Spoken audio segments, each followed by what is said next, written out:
everybody. This is Matt from AwesomeToyBlog's. I am here with Emily and Lenny of Hasbro's G.I. Joe Classic. Hello, everyone. Hey, guys. And so Joe, you guys are keeping a little bit busy with that. A little bit. So what are your thoughts on Joe since the relaunch? Super excited. I mean, it's been a childhood dream of mine to work on the line. You know, I've been at Hasbro for about 16 years. When I first started, I watched from afar.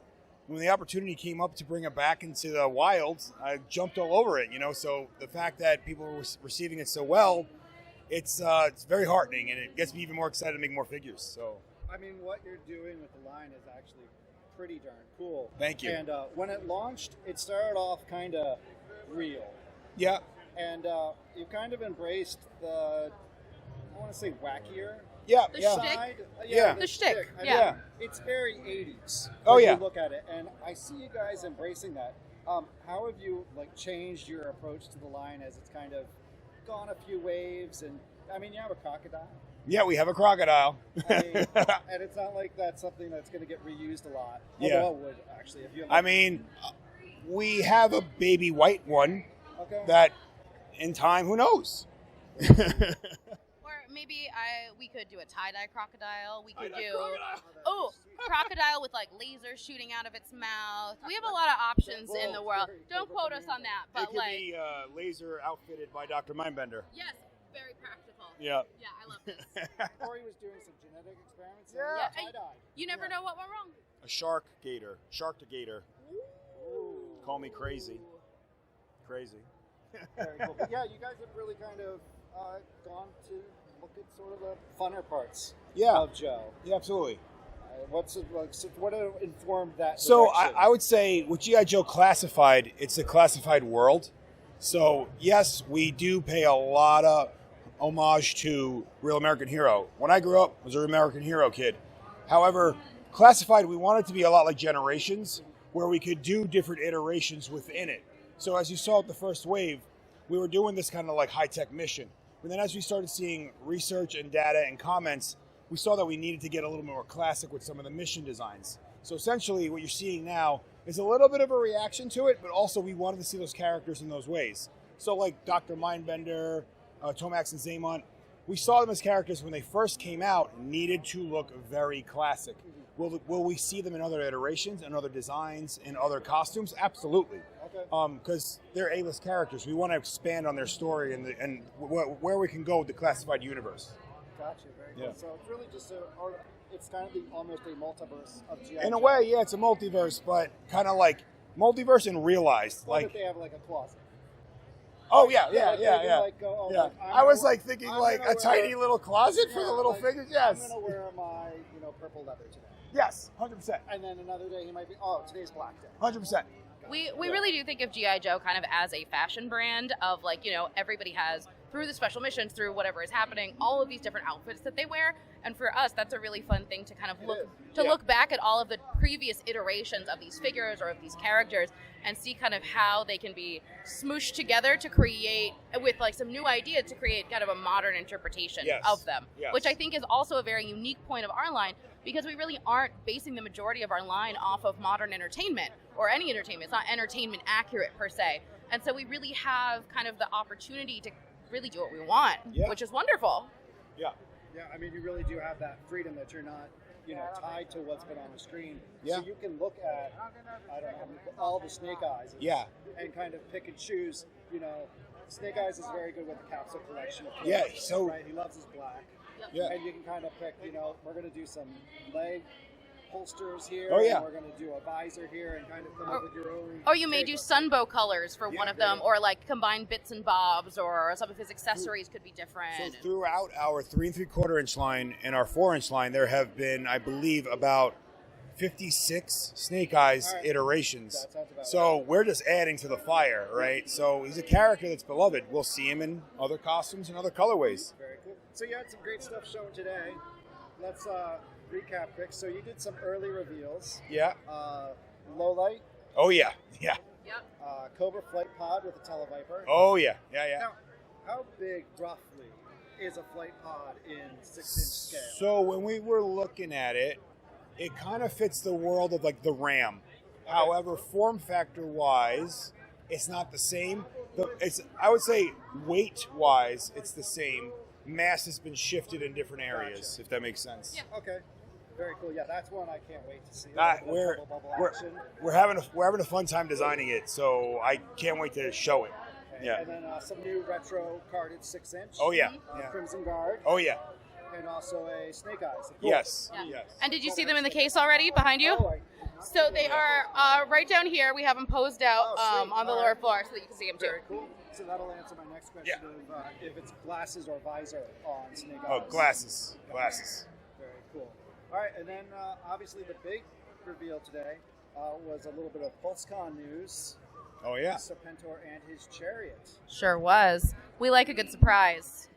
And to emphasize for everybody at home, that means that Serpentor is going to be available for pre-order at PulseCon, not at San Diego Comic-Con. So starting last weekend of September. We were just holding on to him for so long that we wanted to show you guys. So we were pumped to share him. I mean, he looks fantastic. Now, is he bigger? He looks bigger So, than everybody else, which makes sense because he is like genetic perfection. Yeah, I mean, all sorts of military masterminds from like centuries, which I don't actually think would work, but that's what he is. Well, they went to like all sorts of like sarcophaguses and found. Under the ocean. Yeah, they went under the ocean. They went to Atlantis. You get DNA under the ocean for thousands of years. Who knew? It's very practical. It's based on real science. It was frozen. It was frozen under there. Of course it was. But ice.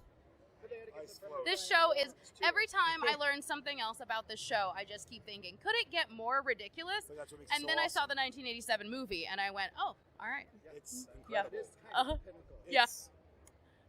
But to answer your question, the way we looked at him, he needed to be big and imposing. We knew he needed to have almost like an Adonis body. So underneath the costume, we wanted to come across, we wanted those snake scales. Okay. But we really worked at how do we make it seem like he's still like a huge, like powerful, imposing form. So if you look at him closer, you can see his like muscle tone and stuff underneath the scales. From a size standpoint, he's about 6.9 inches, 7 inches tall. So we looked at Roadblock as a base, and then what does he look like with his proper raiment on, and that makes him even larger. So he's a big boy. The snake cowl on the top helps too because it adds yeah. a little bit of extra height and width at the yeah. top. Yeah. So we want to be able to go toe to toe with like the bigger Joe characters and be imposing over them. Right. I mean, he looks fantastic in the chariot. I tweeted this earlier, but I mean, that looks like a hell of a way to commute to work. I love it. You don't want any birds flying in there. No, that's true. Or get your cape stuck. Yeah. You know, that's actually he does get his does cape. his cape Yeah, in the stuck. I cartoon. don't remember what it is, but at some point he does. He get does. Stuck in there. I think that's how Flint deals with them. Right. If I remember correctly. Anyway.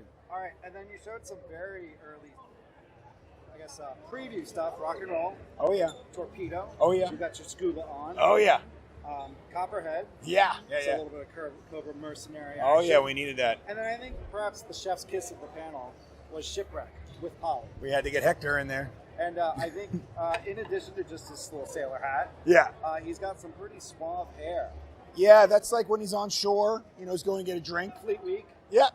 He's got to be like, hey, I'm here, ladies. So that was the idea behind him. We wanted to make him come across as that, like, Han Solo-y kind of character where, you know, he's that swashbuckler, kind of like coming in there. Like, if you guys remember, what was it, in the miniseries or in the movie where he joins them?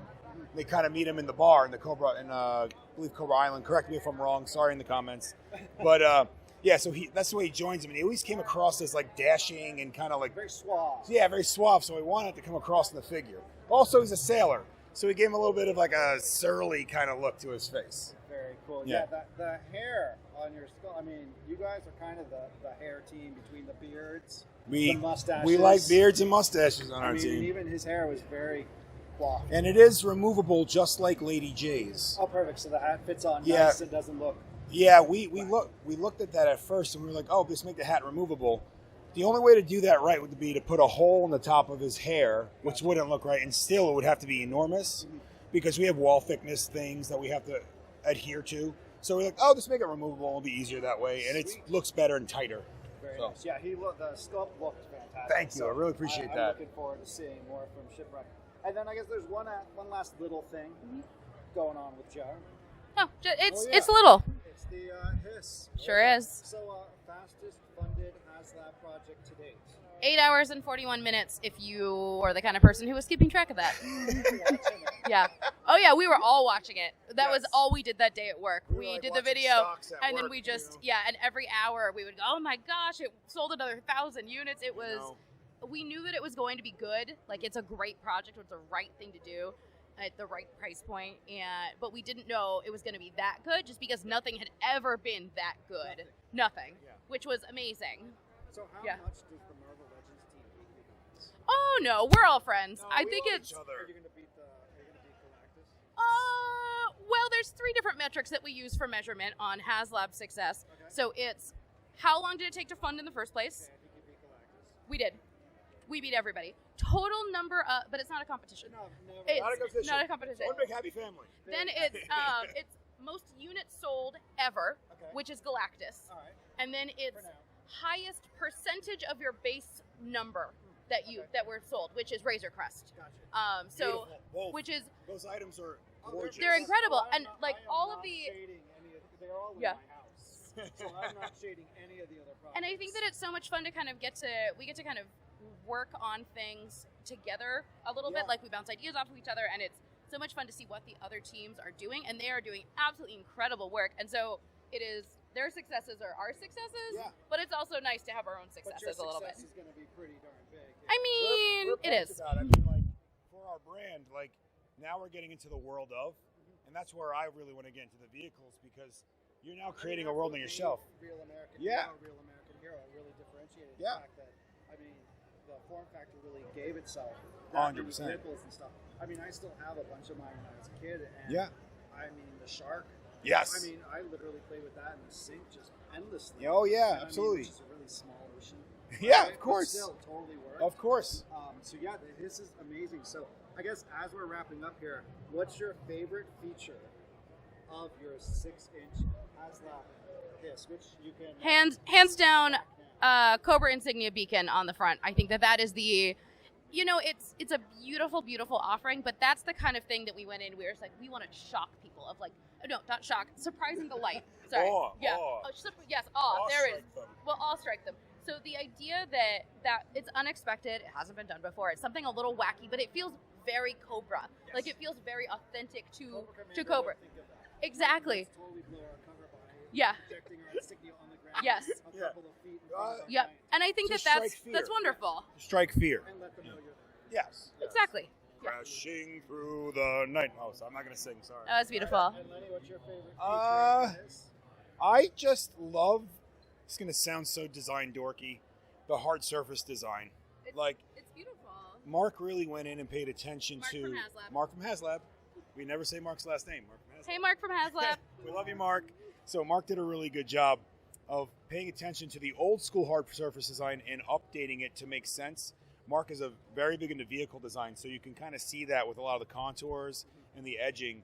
And it's very honest to the original design, but it looks more aggressive in the way he handled it. And I just love that, and especially on the treads.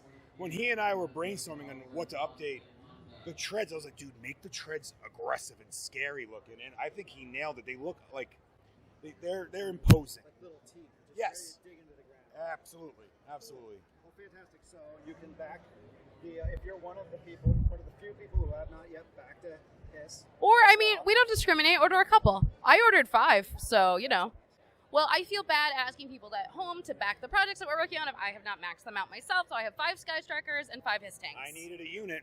I needed a unit of his tanks, so I had to go all in. Yep. You know? We're all in. Are you all in? There you go. So No pressure. Pulse-Con coming up at the end of September with Serpentor exclusive. Indeed. Whole new classified figures coming to shelves everywhere soon. Yeah. Emily, Lenny, thank you very much for your time. I hope you guys have a fantastic San Diego Comic-Con. Thank you. And a good trip home. Awesome. All right. Thank you so much. Bye, too. everybody. Thanks, everybody. Bye, guys.